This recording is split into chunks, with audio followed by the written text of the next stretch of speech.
be taller than Anderson. I mean, he's a big 185-pounder too.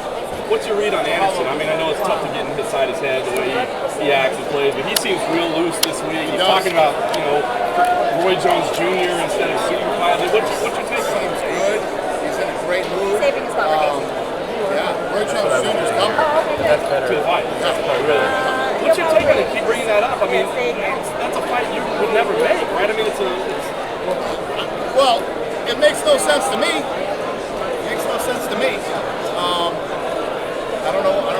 These guys.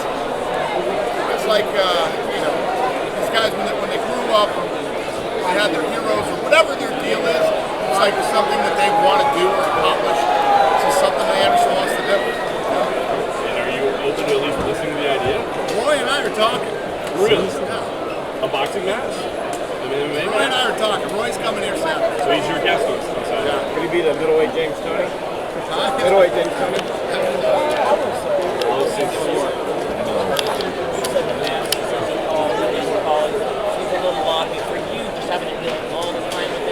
You just kind of laugh at it, or you just say he is who he is? If I can deal with Chael Sonnen, I can deal with anybody. You know what I mean? Chael Sonnen says more shit than Right up in the people. shot. There was a street there where people call me and say, Chael just said this. Yeah, but everyone's never shot, right? Oh, he's easy. Yeah, he's easy. Very easy. Very easy. On?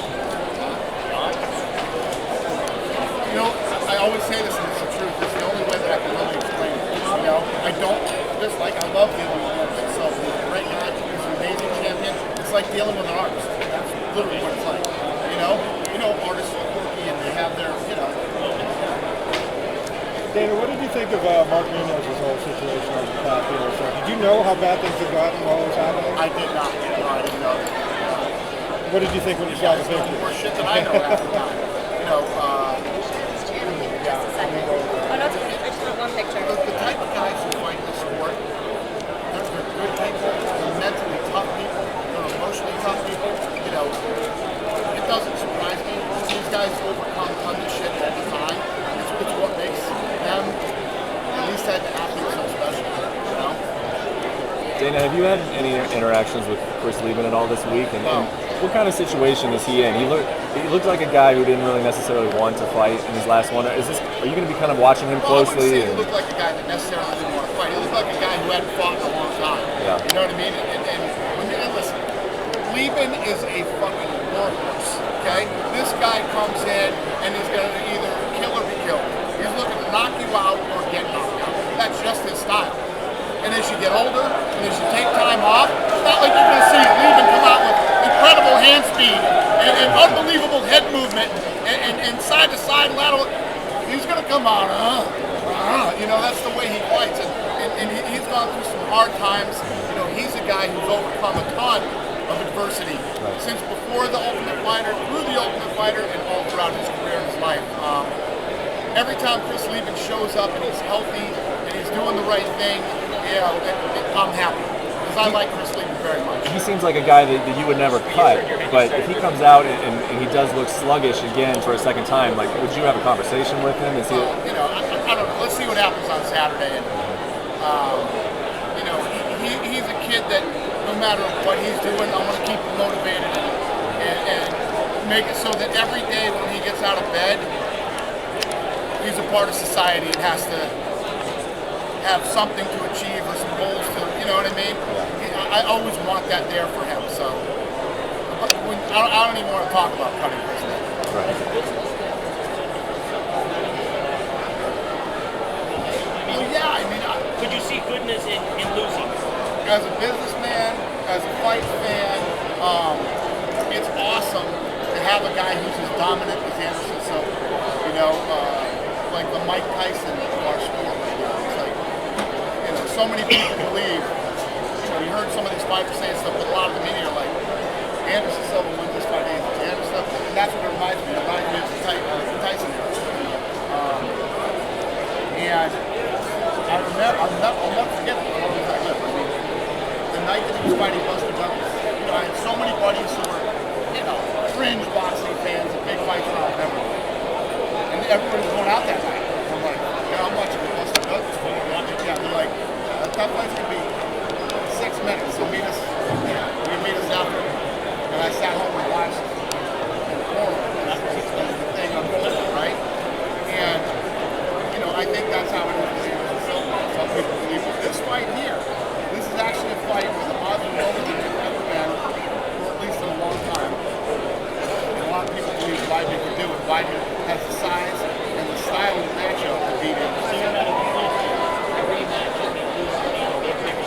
You're beyond that needing that, but you understand what you're saying. If Chris Weidman wins this fight, the rematch will be huge. Huge. Can you talk about where Victor Belfort fits in this situation? The first time ever, I think he's actually stepping up and saying, I deserve this, I want this, you know, it's not there for U.S.C. But it sounds like you've got plans. It's either a rematch if Weidman wins or a super fight if Anderson wins. So how does Victor fit in that whole situation? Because he has looked good other than a lot of He's doing great.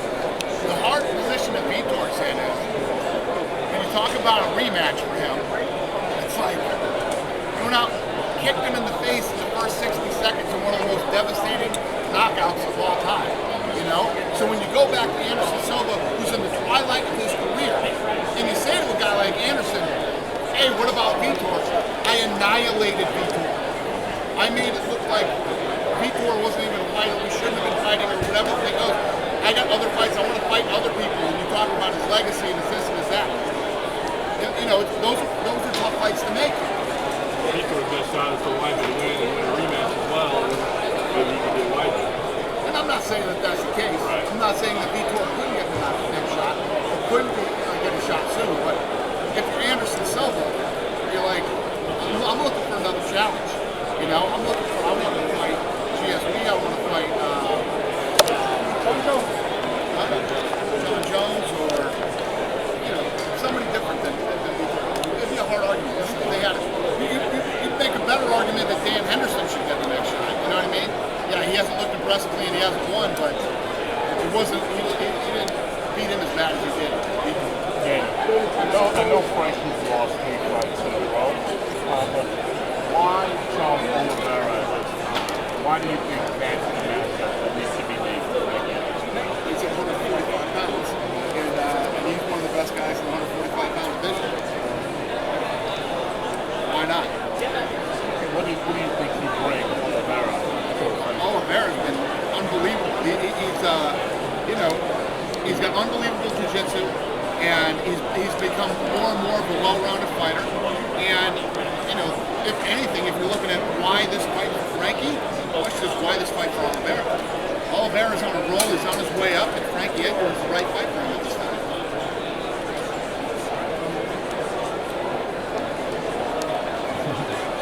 Big down there. Exactly. Apparently he didn't know we were in Las Vegas this week. It's 120 out. He's got a vest and a long sleeve shirt on. He's got to look great. good. Moving slow. That's Garrett. Garrett's going to look good. That's the question again, Dave.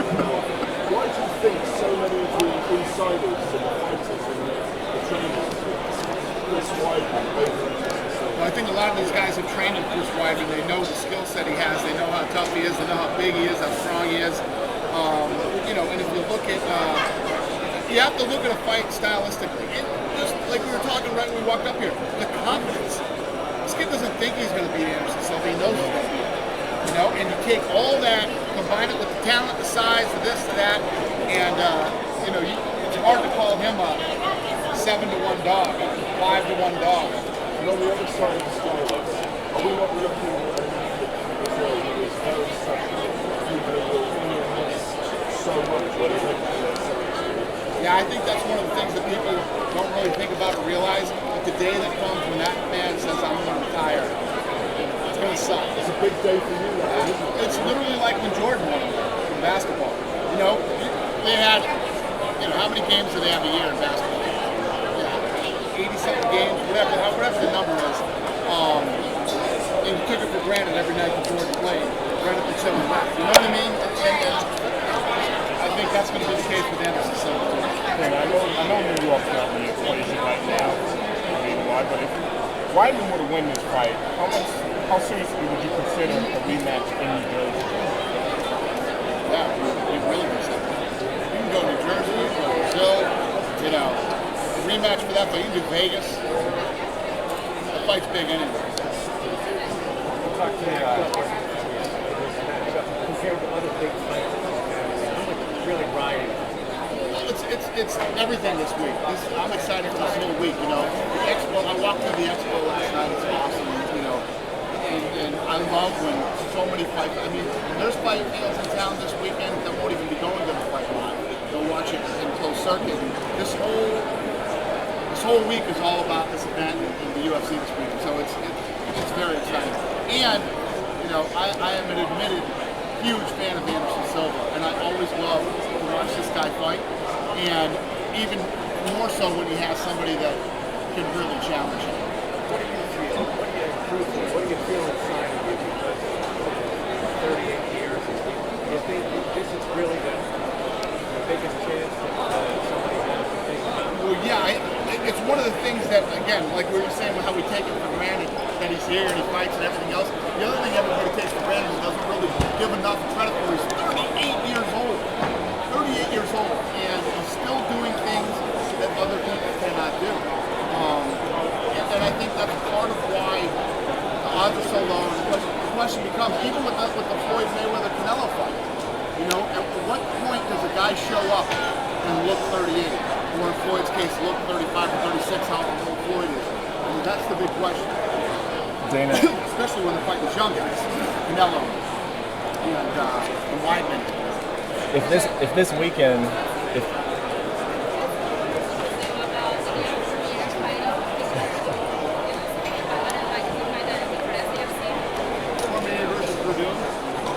Verdun was in my office 2 days ago. That's probably where the rumor came from. He wants to fight. But we'll see what happens. Verdun leaking stuff. if this weekend turns out to be the night that Anderson Silva looks old, and I don't think a lot of people are expecting that, will you have any regrets over one fight that you didn't make for him? I mean, the super fights have been talked about for years, and obviously I think a lot of us understand why they haven't happened, but would that be a regret for you at that point? Regrets. I mean, I do everything I can to try to make the best fights possible. I was sitting around on my ass not trying to make the fight, and he lost. I said, shit, I never thought of this. I should have made that fucking John Jones fight, you know, or that GSP fight. I've been working hard to try to make those fights. You know, George St. Pierre would not even think about this fight because Anderson Silva is going to win, according to George St. Pierre. Are there any fights in your promoter, your lifetime as a promoter, that you wish you would have been able to put together, that you wish you would have put together? Now? No. No. But if you ask me this question 2 years from now, and one of those two fights haven't happened, yes, that would be my answer. More difficult from your perspective, or research over the years, but also, if you rematch fights, do you come up with that? Yeah, it's all the same. It's, you know, dealing with him is fine. I have no problems dealing with him. And then the rematch is a no-brainer. Should Anderson Silva lose his first fight ever in the UFC since 2006, you're damn right we're going to do the rematch. Will that be the case? That's if he loses on Saturday night, you guys can go out Saturday night and print. The rematch will happen. I don't know what the date will be, but it's coming. So will that be the case for all of his fights going forward? For Anderson, yes. If he loses his first fight ever in the UFC, yes, the next fight will be a rematch. Dana, you have a loaded middleweight class. Have you ever seen recent shows on who dropping down to middleweight, maybe a super fight with Anderson Silva at the end of that, does get a win? Never thought about that ever, not once in my whole life. Is Would it happen? Anything is possible. Dana, not to question George St. Pierre's motivation or drive or anything like that. You talked that you tried to make that fight for a long time, and now he's putting Weidman out there. I've seen a lot of fan reaction that he's kind of putting a hurdle there, a block there, like he's not the one motivated to make that fight. Do you sense that at all in negotiations that George isn't interested in having that fight? There's no doubt about it. I mean, that's a fact. I mean, if that was the case, he'd say, fuck Weidman, I'll take that fight. I want that fight. I really think that Weidman's going to beat him. I don't want Weidman to have that fight. I want to be the guy to beat him. Is that bug you? He doesn't want to make this fight, or do you understand where he's coming from? At the end of the day, he weighs 170 pounds. He's 170 pounds. If he weighed 185 pounds and felt that way, I'd be real pissed. But you get it. But at 170 pounds, and any guy who's going to fight up in weight, like, can't force him to do it. listen, I'm the man here at 170. If I thought I was the man at 185, I'd be at 185. I get it. But it's a fight that a lot of fans want to see. It's a big fight. It's a legacy fight. And it's a fight for the pound best in the world. And that's why you mentioned the catchweight this past week, that would be maybe more ideal. Because in the past you said it needs to be at 170 or 185 for both to be on the line. You know, No. in the past you said it needed to be for a title. Yeah, you said, No. What I said was, if George St. Pierre, he said if he made the move, he'd want to move to 185. You know what I mean? Because he couldn't come back to 170 in the way that he trains and eats and whatever the deal is. That he couldn't do it. So that's why we talked about it. But it was always, for me, it was a pound for pound fight. Who's the pound for pound best in the world? You know, like a huge legacy fight. Who's the greatest of all time? what about Anderson if it ended up being Anderson and John Jones That's what I'm saying. Would that take place in between? Anderson could fight wherever he wanted to. He didn't have to be at 205. He didn't have to be for a That title. could be 198 or 200 or something. And they could both hold their titles, or Anderson could go for it. It's up to the fighter. If they want to go for the 205-pound title, like George St. Pierre could do this catchweight fight, and he could still be a champ at 170. You know? But what's crazy to me is GSP opted to take a very dangerous fight at 170 without trying to take a dangerous fight at 185. Which would have been a bigger money fight, I'm sure. Yeah, definitely. Fernando Misha has been announced for UFC 168. Sounds like a big main event.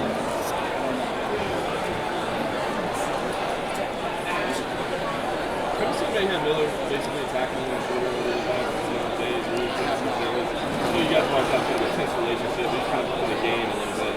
Just curious if you haven't seen it, you may not have any thoughts. But it's kind of aggressive in this. I haven't seen it. All I can say is he was found naked in the church and was arrested for that license. Need I say more? I don't think so.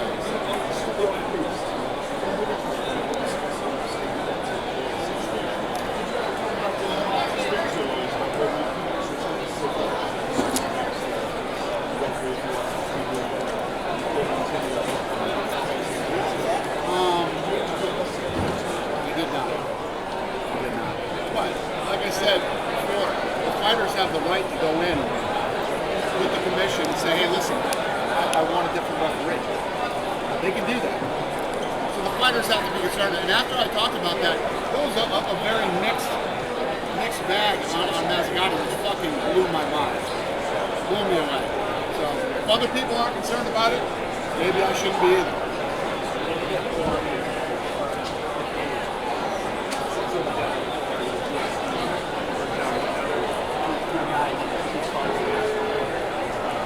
I didn't say he asked for Jones. I said he probably wants a super fight. Go back and look at that one. That's what I said. Did he specify? Yeah, we talked.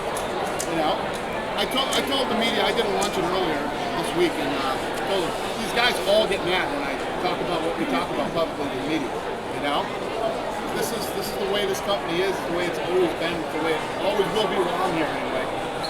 Whatever we talk about, I'll tell you guys. But some stuff, it's like, you know, and I know how Anderson is about it, but I can tell you this, Anderson Silva wants to fight a super fight either way. That way or that way.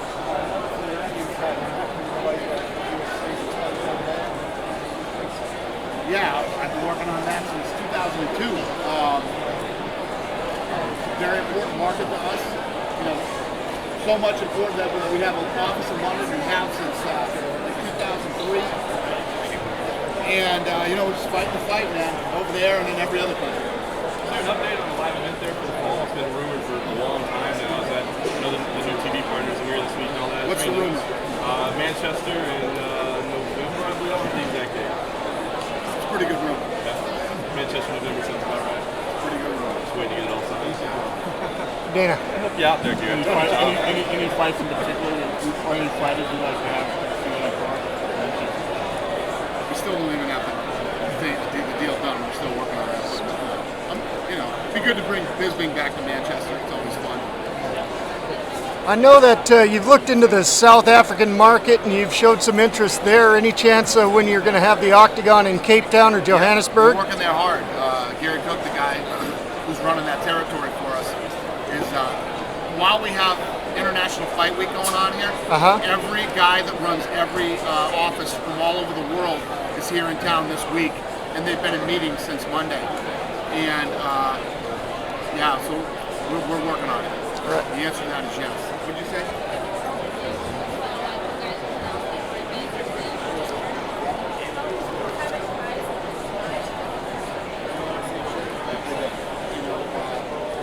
Obviously, the Brazilian market has been amazing for us. It's Mexico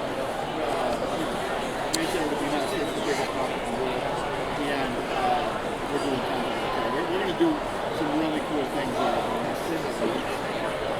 Dana. What do you, Babalu retired recently. Who? Babalu? Okay. What do you think when you think of Babalu? Babalu was a guy who was with us in the early days. I always liked Babalu. He's a good guy. Even though he left kind of on a controversial, what do you think is his legacy? Is it just kind of? No, I have no hard feelings. Nothing negative about Babalu. He's a great guy. The negative thing was, listen, it's the fight business, man. It's in the nice business. It's the fight business, and we have some guys that are super cool and nothing bad ever happens, and we got guys that bad things happen sometimes and decisions need to be made. But I have no hard feelings against Babalu. And the George Zimmerman trial is going on now, and people get very nervous when they hear MMA terms thrown around in this trial. You know about this trial, right? The trial in Florida with the young boy who was killed, Trayvon Martin, and they say that George wearing his hood. And the guy, okay. And they say he used MMA. MMA terms are being used in the trial. Ground and pound. He said he was ground and pound. It was an MMA People style fight before he was shot. Anyway, people get nervous when the MMA is brought up in that light on a mainstream level, in a negative light. You worry about that kind of stuff? I didn't even know it was happening. That's how worried I am about it. No one told you I could give a shit. Let me tell you what, ground and pound, that shit's been going on since the day two men were put on earth. Somebody got on top and somebody was grounded and somebody was getting pounded, period. It's fighting. It's not necessarily, it's an MMA term, but a guy on top of another guy punching him isn't about MMA. I mean, it's just, the world we live in, so much crazy shit. One little thing happens and everybody goes crazy and wants to ban this and ban that. And I don't want to get too political here, but it's just like, when a horrible thing happens with guns, everybody's like, let's get rid of guns, let's stop selling ammunition. And then you look at what happens in Boston. There were no guns involved in Boston. When people want to hurt other people, they'll figure out a way to do it. Whether they use guns, they do this, they use their hands or whatever. It's just, people like to label something and fucking attack something. It's the way society is today. Dave, it's been said that U.F.C. is trying to get into Russia. You said anything's possible. How possible is it that you can get Fedor Emelianenko on the Ultimate Fighter? That's not possible. Fedor's retired. And I don't want to talk about it right now because it's me and Lorenzo are going to Russia. Soon. So that's how serious we are about Russia. We ain't going on vacation. For the vodka.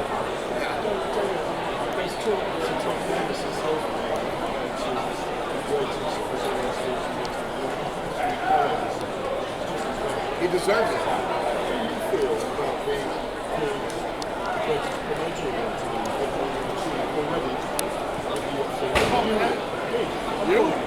How do you feel about that? People start calling you. I think I'm going to stop making fun of the clothes you wear here in Las Vegas. That's how good I feel about it. I appreciate it. I think that I am too young and have not accomplished all the things that I want to accomplish to be called something like that yet. And there have been a lot of great promoters in the day, from Don King, absolutely, P.T. Barnum, Vince McMahon, and many others. I'm honored that you would say that, and I got a lot of work to do. Fighter pay scale of taking away the bonuses and also making it to tip out to the lower tier fighters. Would you consider taking away altogether? Well, it wasn't just the fight of the night bonuses, it was all bonuses. So were you going to take them away altogether? There are a lot of bonuses that fly around this company, a lot of bonuses, and the reality is the bonuses that are given are bonuses that are deserved. Okay? So the ones that you hear crying about not making money, I'm gonna get crazy on you. Alright? We work in a business where we're as good as our last fight. Not just them, me too. The UFC, every time we do a fight, whether it's a pay-per-view, it's on TV or whatever, people make the decision to stay home on a Saturday night and not do anything else when there's movies, dinners, spending time with the family, doing this stuff. There's a lot of shit to do on a Saturday night. These people make a decision to stay home on a Saturday night and watch our show. We get a show with a bunch of guys that want to push against the fucking fence and stand there for 15 fucking minutes and try to squeak out a win. How many people do you think are going to tune in next Saturday? And if this keeps continuing, you become fucking boxing, where guys are running around in circles, nobody fights, and you walk away going, this fight sucked, okay? The guys who are complaining about this are the guys that don't matter, okay? Now, that might sound fucking mean and harsh, and why would nobody matter? Everybody matters. We're in this fucking society now where everybody should win a trophy. No, everybody doesn't win a fucking trophy, okay?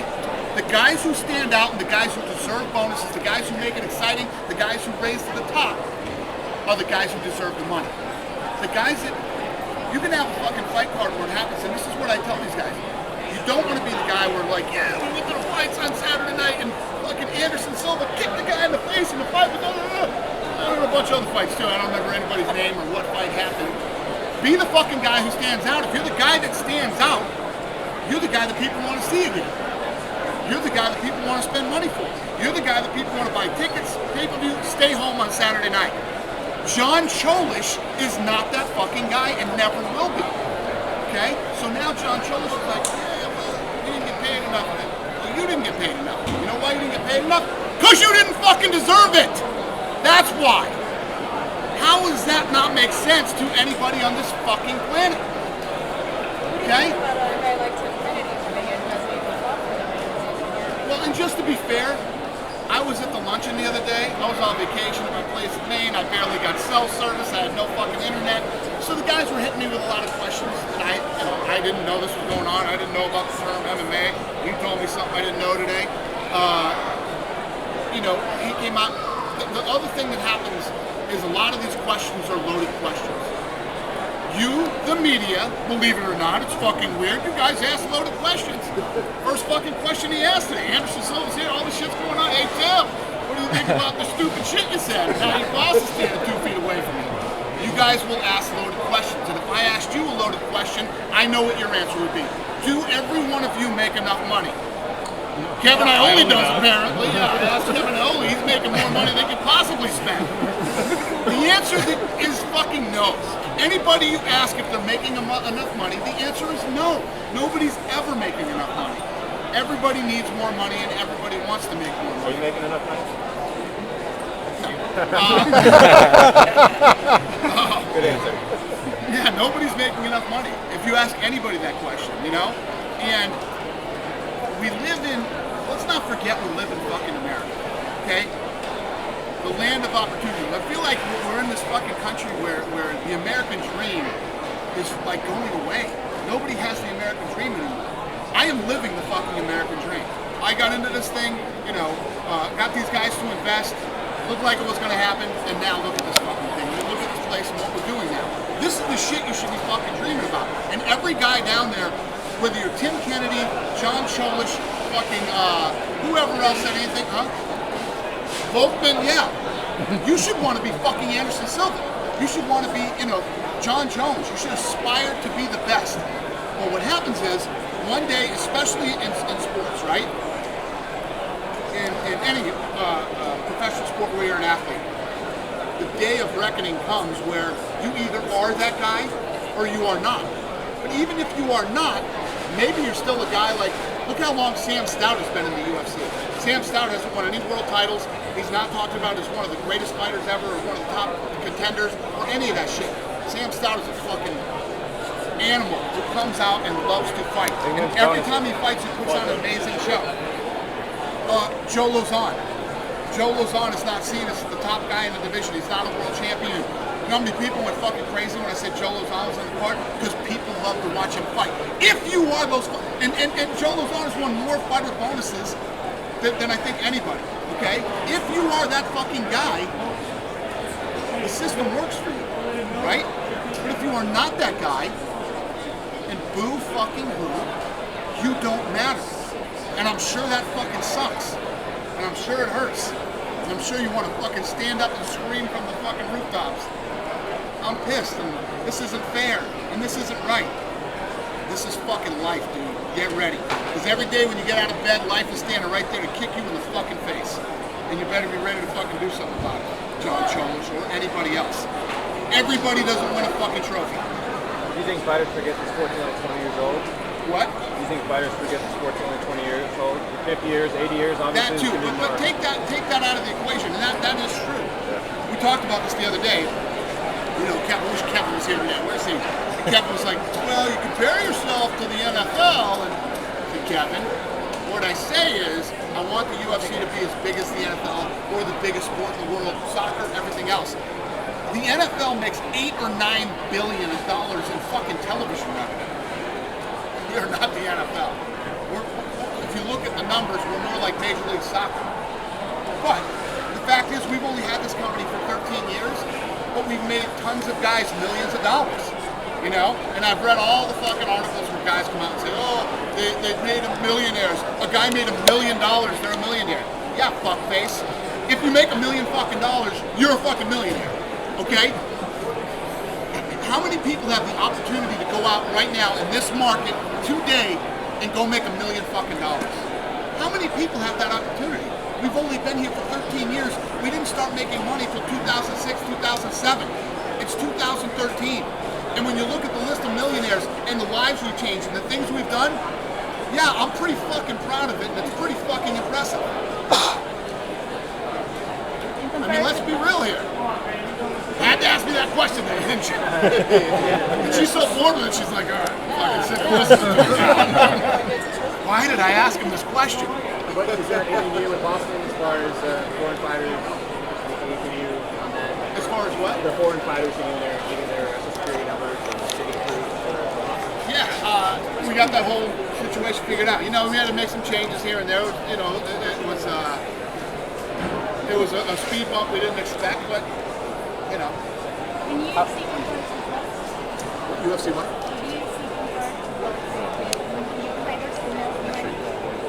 Does UFC compare to what? Make enough money? To the boxing. Do you compare UFC to boxing? Boxing? Boxing. Boxing, okay. If I compare UFC to boxing, yeah, our fighters make a lot more money because our money is spread throughout the entire card. You have guys that are mid-tier, and I'm working on that right now. I'm working on a whole fucking spreadsheet. We're going through all this shit to fucking lay this thing out for dummies. There's a lot of fucking dummies out there. And we're going to lay it out for all the dummies. Damon, what are some of the things? Sports are filled with other sports are filled with entitled prima donnas, including boxing. UFC from top to bottom, I'm talking Anderson Silva, Cain Velasquez, and so on, they don't seem to have that mentality. How do you manage to have a roster that seems to be so humble and just very approachable as opposed to these other sports? Well, first of all, that's the demeanor of the guys in the sport. Second of all, it's the way the company is run too. This isn't that type of sport, and as long as I'm here, it will never be that type of sport. At least the UFC. So look at the Fan Expo this weekend. I mean, we flew in more fighters than we ever have. People are going to be hanging at pools with the fighters, hanging at the Legacy. There's a free concert. All the fighters will be at the concert. And then the Expo. It's part of the culture here. I love it. So this is why the UFC is the fastest growing sport in the world. I don't know if that's why. I think it's a combination of a lot of things, but it doesn't hurt. It doesn't hurt that the UFC is so accessible and the guys are such really good people. What would you ask me? So what are some of those, all those changes that worked out the Boston on that card? You don't feel it? Well, yeah, I mean, all the stuff that changed, you guys already know anyway. My Canadian guy, Nick Ring, we had to switch that fight out. We couldn't get him into Boston. And then the other guys, we had to switch a few things and, do a lot of work in getting these guys the proper documentation. security numbers that they needed down there when we got it done. Is that most, say, draconian, but is there any other state like that where an athlete can this kind of temporary security? No. And I think it was a law. It's a law there. That was kind of like. It was a law last time. But it was very loosey-goosey until the Boston thing happened, you know? And now they're really cracking down on it. You know, understandable. When things happen like that, people get scared. And, you know. What impact will it have in future events in say Boston, or does it matter going through this process? Well, it wouldn't matter if you knew it up front. If you knew that ahead of time, you know, it's not a problem. But their guys are saying that you guys didn't know. Give a shit what they say. Okay. We didn't know. You know what I mean? If we knew, I mean, you guys have been dealing with this company for years. Are we unorganized? Do we not do things the right way? We do everything the right way. If you look at all the things that we pull off in other countries, we put on fights, and we do business in countries all over the world. You know how much fucking work and time and energy goes into that thing? If we knew that was the case, we would have fixed it. But their thing, I don't care what they say. No, I'm just saying. They're wrong. I don't care. I just want to add this point up. They're saying that this law was on the books all the time. Now, what I didn't understand, if this was, they didn't enforce it before, if that's the case. Now they choose to enforce it. When you go back do you go back and not knowing how they're I just answered that question. I said before it was a law, but it was like you know what I mean? After the bombing happened, they're hardcore now, and they're enforcing that law. And I'm sure they're going to say, I'm still listen, filming. It was a fucking law, and it was not enforced last time we were there. So you're damn right they're going to say, oh, hey, yeah, I know about this shit. You know what I mean?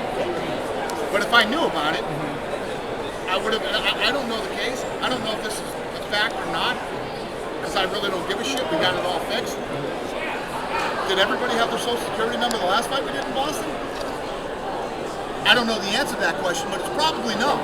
You know what I mean? They're like, they knew this law. We didn't know the law. We don't break the fucking law. We don't go around. We could go to New York tomorrow and do a fight. Tomorrow we can do a fight in New York. We can do it in the Indian Reservation, and we can do it in a couple other sneaky ways. We would never do that. We do everything by the book. So I understand people have to cover their ass. They're full of shit.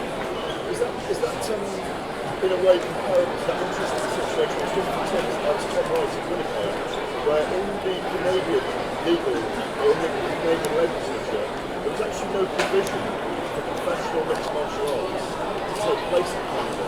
And if it had been challenged in court, there could have been a problem with it. But he's got that now added into in the last 2 or 3 weeks, in the Canadian legislature. Are those the kind of things that you're up against all the time? Yeah, and people don't realize, you know, I'm telling you guys, people don't realize the fight that we fight every day, you know? And if it's not hard enough just growing your business here in the United States, we're doing it all over the world with all kinds of different laws and rules and opposition and lobbying and, you know, the list goes on and on and on. And people don't realize how much work we really put into this and what we do every day. Because those first 12 events could have been unlawful. But there's a ton of places that we could have gone, and like I said, snuck around the system and been sneaky about it and done it, but we would never do that. Oh,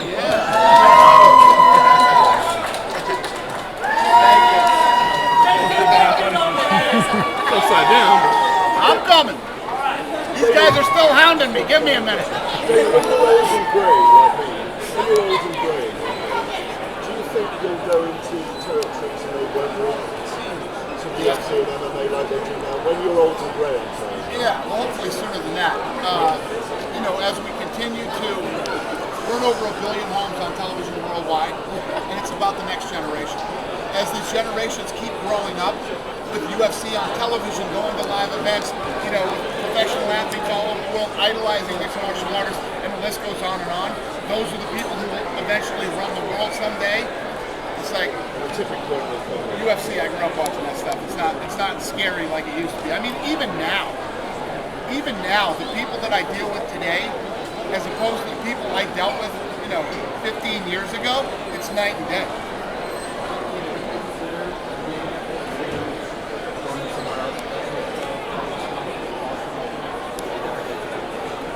Nah, I never got to that point. Did I say I wasn't nervous? Yeah, I was nervous. I was like, whoa, wait a minute. Is this worth it? But all the stuff that's going on that Fox had planned, it would have sucked to take it out of Boston. The Patriots play Friday night on Fox. Red Sox Yankees play Saturday on Fox, and it's all going on in Boston. It would have sucked to leave Boston. But we would have done it if we had to. Just to take it back to Silva versus Weidman for a second, let's talk to the guys that were fighting the trick, and they think ring rust is a serious thing. Do you believe in ring rust? Do you think that can affect Weidman? Do you think he'll be nervous coming out? He'll be going through the motions maybe like he normally would? I'm a huge believer in ring rust, and I believe in the fact that, yeah, it's your first you're on the big stage for the first time. He seems to be handling it very well. Stare down was good. I mean, I look at all kinds of things that lead up. Stare down today was, and then the other big question is the day of the weigh-ins. What's his weight? How's he look? How's that stare down go down? You know, all that stuff factors into how a guy feels and how he's dealing with the pressures of fighting not only his first title fight, but fighting Anderson Silva. Yeah. So far, you're not worried about Weidman then? Weidman looks pretty cool, man. He looks smooth. Let's see. In New York, man. He'll be. Face-off was nice. Great stare down. I love stare downs, man. That's where you can see where everybody's at.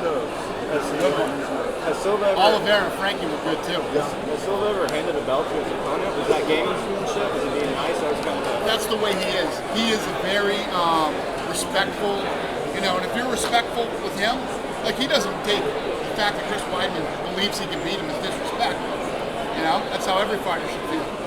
It's when you start talking stuff, you know, outside of the fight, that he feels disrespected. And I can tell there's a lot of respect between these things. When you're on your way to the arena on the night Anderson Silva's fighting, does it feel different? Oh yeah, than I love normal? it, man. Yeah, I love it. Does it run through your mind like this could be the night that we finally see this guy lose? Do you think about stuff like that? No, or? every time it's not that when he fights, it's like, oh, this could be the night to lose. It's like when he fights, I'm like, oh shit, something crazy is gonna happen, you know? Because he really does do. If you look at, you know, the Vitor kick, right? When he did the Vitor, when Bonner throws that spinning back kick and he steps to the side and then steps back in, put his hands down, was letting him hit him. I mean, the shit that this guy does. There's always something. At a time when he fought, when he spun his foot behind, kicked behind his leg and kicked his foot out.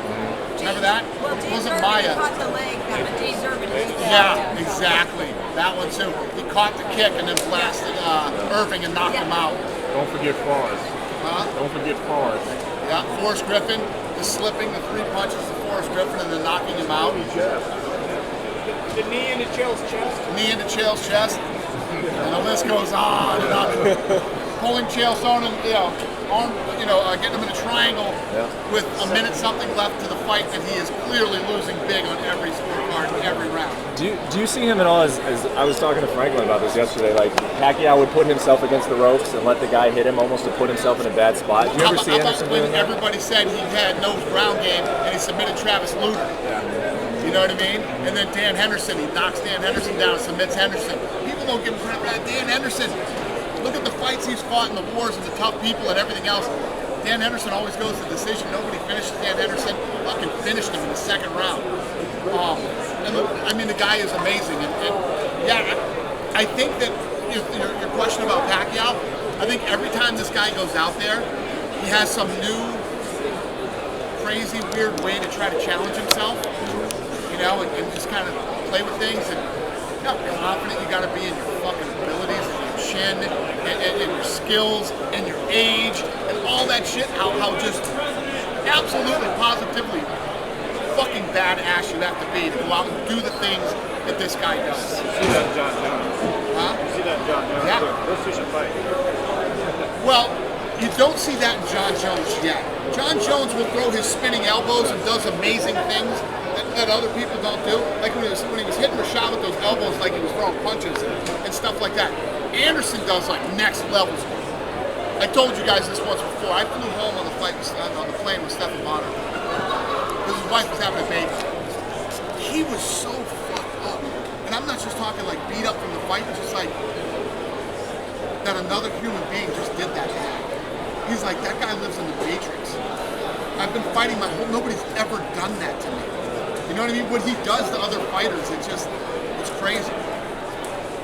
Dana, do you think that Roy Nelson limits his MMA potential in the UFC by fighting, some would say, out of his natural weight class?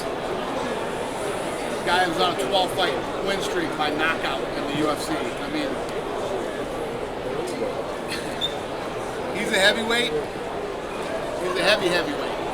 You know, my thing is it's not as much fighting out of his weight classes.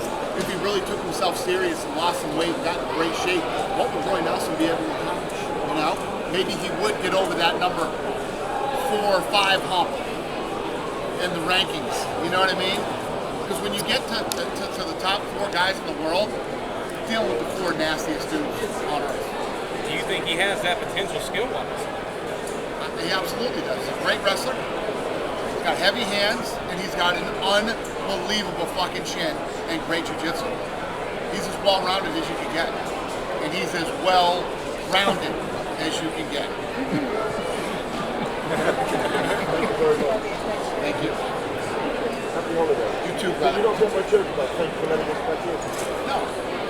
Thank you for letting us back in. You got rid of us. Independence Day. Oh, got it. All right. 250-year-old British humor. Nothing scores like that. We don't hate the English like the English hate us, so I don't even think like No, I was that. going to say it was a game with 3 draws, but I thought better than that.